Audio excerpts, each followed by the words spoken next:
kaziwai zvakare vana vaMwari, mufaro wangu kuchingamidzai kuchirongwa chedu chamazuva ose kunhai pastor. Toda kutenda vari kuramba vachitumira mibvunzo, sunungukai kuramba muchitumira mibvunzo yedu. Vatanga kutibata nhasi pachirongwa chino tiri kuedza kubatsirana kupindura mibvunzo yatogononge tiinayo inopinduruka neumboo huri mukati mebhaibheri. Saka kana muinewo mibvunzo yenyu tumirai ipo panapa platform inoi kana panhamba dziri kubuda ipapapa.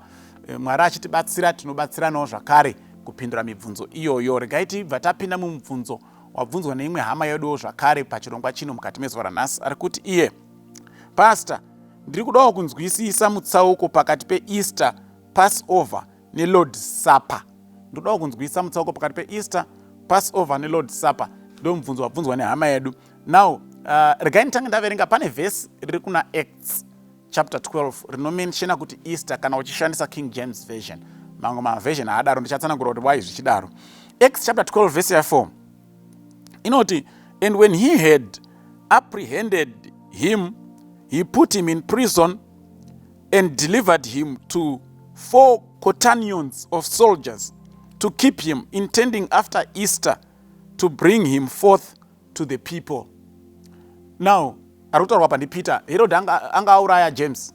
Vaona kuti maJudha akafara nazvo, achibva mberi unosunga futi Peter, achiti after Easter omuuraya. Now, sekutora kwanaita muchona kuti it's only the King James version, not Easter, and that was actually a mistranslation because izwi riri papapo rakatranslatewa kuti Easter neKing James ndi Pascha kana kuti Pascha in Greek, in Hebrew ndi Pascha.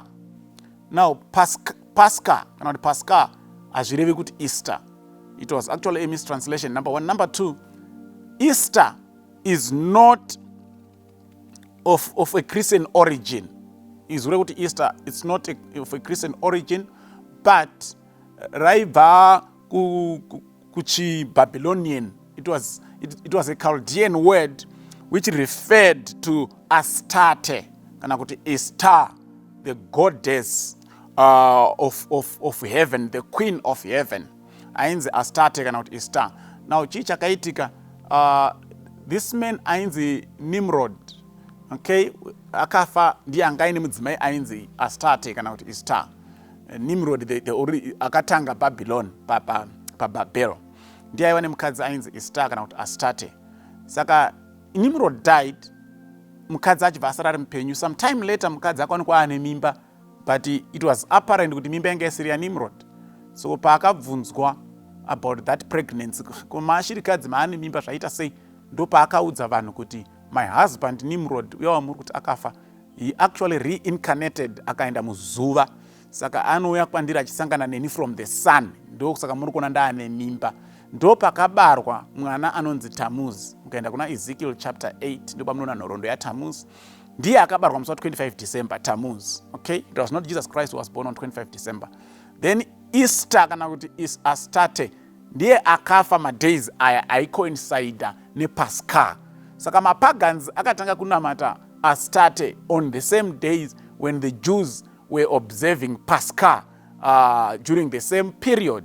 Saka pakazokorruptiwa chiKristu nechitendero chechiJudha by the Roman Empire. That's when they adopted Easter, celebration of Easter kana kuti Astarte, kuti iite sekunge it's a Christian celebration. Otherwise the Jews were celebrating Pascha kana kuti Pascha, not Easter. That's actually it's a corruption, it's a mistranslation yakaitwa nevakatranslate the King James version. Ndokusaka in other version you won't see the word Easter there. But tichika tidzoke kumubvunzo wedu kuti saka apa tichadhili nekuti Easter, taakuassume kuti munhu ari kubvunza kuti mutsauko pakati pePassover neLord Supper ndewei. So let me go to Exodus chapter 12. Exodus chapter 12. Okay, verse 1 and 2.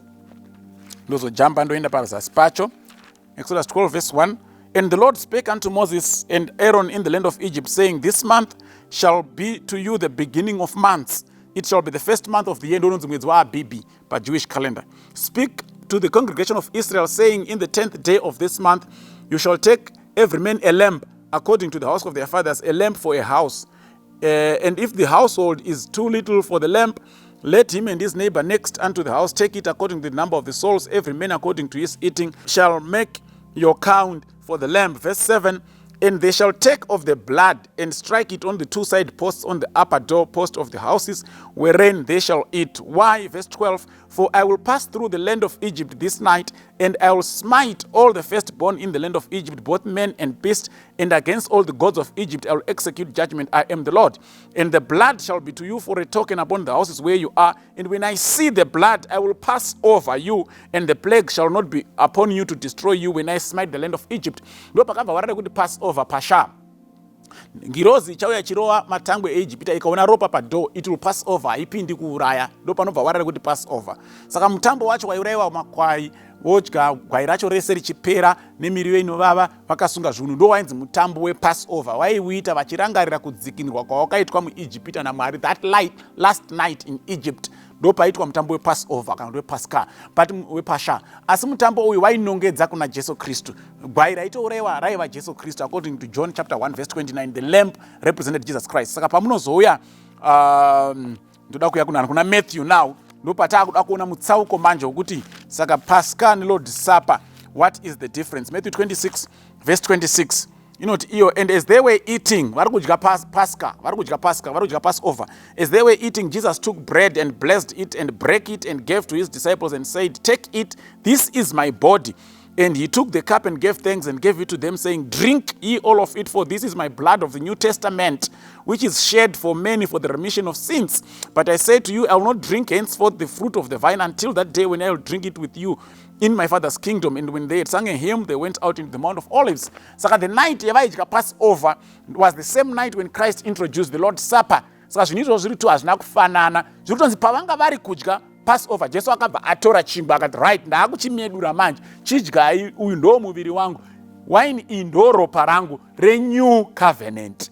Saka tapinda munew covenant, which means Passover is now being overtaken by the Lord's Supper. Saka Passover is not the Lord's Supper. Passover pointed to Christ but reminded them of the redemption yavakaitwa naMwari vachibuda muIjipita. Ndo mutsauko uripo pazvinhu izvozvo zviri zviviri. Ndodaira tabatsirikana, Mwari atikomborere. Amen.